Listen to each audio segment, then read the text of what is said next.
There was a gentleman with 3 children at home. The place was a shambles. The kitchen table was just filthy. Food had been not put away. The man did not work, and his wife worked nights. And she had to leave the house. I think she worked like 11 to 7 shift. I don't even remember where she worked. And this man did nothing to help this woman. And we always felt that regardless of the situation, you do what you do for the children. So we did. But I can honestly tell you that that was the most difficult case to retain what dignity I had to myself and to that person. I'd like to throttle that guy. And you got to remember now, I'm 44 years of ascension, and maybe then it was only my 2nd year. So I was a pretty young guy, and I was straight out of the Marines, you know. So I had it all at that time. And then you say, but you know, look at those little kids, you know, you got to do for them.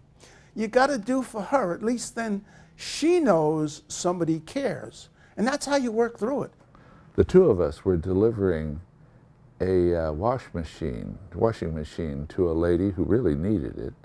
And she was in a dwelling that she wanted it in the lower level, and you had to go down some steps pretty steep and make a sharp left turn. And it was a hot day, and my brother and I were carrying this washing machine down these steps, and she stood up at the top and said, "Well, just close the door on your way out. My taxi's out in front waiting for me." Well, she could have hit me with a 2x4 and it wouldn't have shocked me as much as that. I thought, what are we doing? And here she's, I don't think at that time I'd ever ridden in a taxi, to be honest with you. But I overcame that. One of the most difficult cases was a lady who needed to be in a mental institution.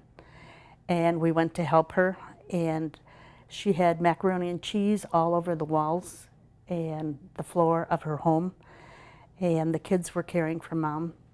So we had to help her go out to the mental institution. And the hardest one was having her walk me up and down the street with my head under her arm, telling me she wasn't going. And we finally got her there with the escort of the police department. So that was very difficult, and it was difficult to watch the kids cry, losing Mom. That's one I'll never forget. There's a woman who was now deceased who had 2 severely handicapped sons. And the severity of their disability, one was wheelchair confined, the other could crawl and use crutches. They couldn't speak, have elephant skin, and the one in the wheelchair had to be diapered.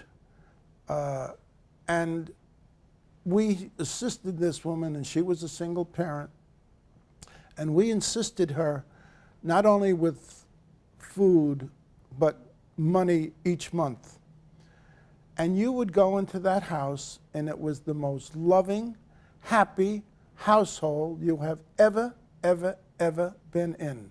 You went in that house and you came out full of joy. A young lady that had 4 kids. She was very young, and she had been put out of her apartment, so she went to the Red Cross and went to all of the agencies to try to get help, and they would give her 3 days at a hotel, motel, and that was it. And then so she was just bouncing around from one place to the other. Well, fortunately, one of my friends was working at one of those, not a halfway house, but one of those shelters. And it was full because the nun had called that place and they said it was full, and they didn't have any vacancy. So I called her and I told her, I said, now, you know, you come down here and get a lot of food from us, and we supply you.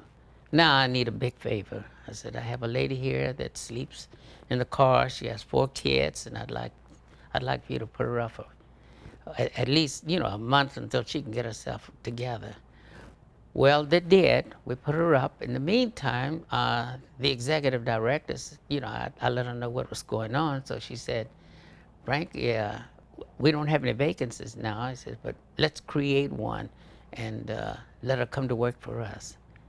Sure enough, we gave her a job, and oh, that lady, she would send us a thank you note every month, you know, and whenever she'd see her, she'd just start crying and said, we thank you, you really, really helped me. And she's doing very, very good now. She got a promotion, and she's has her own apartment, and the kids are in school, and she's very happy.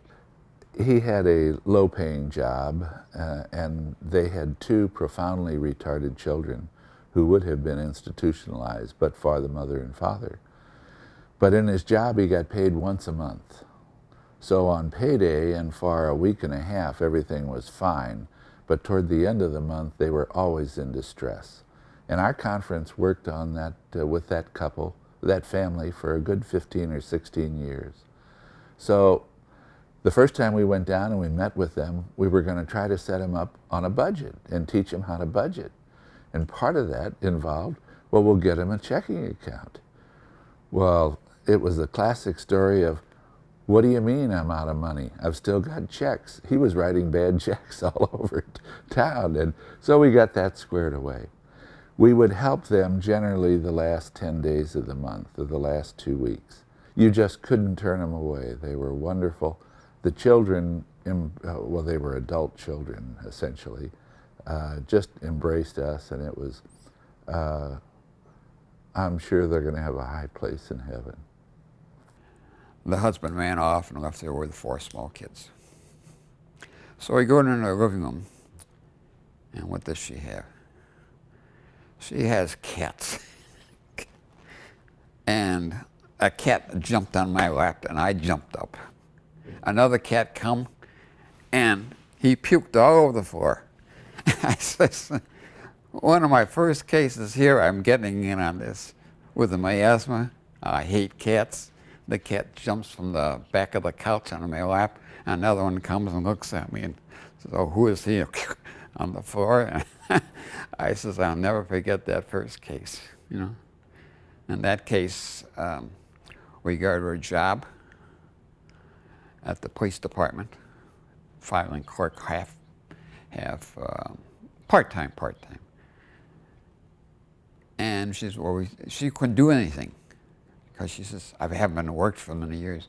That woman stayed for 32 years, and she retired as one of the top office people in the police department. I have never gone out on a call and not come home feeling very much inspired by what happened. When I used to take people a box of food and they'd tell me, oh, Mr. Whitman, God's gonna really reward you for this. I tell them, hey, I've been rewarded. That's why I'm here.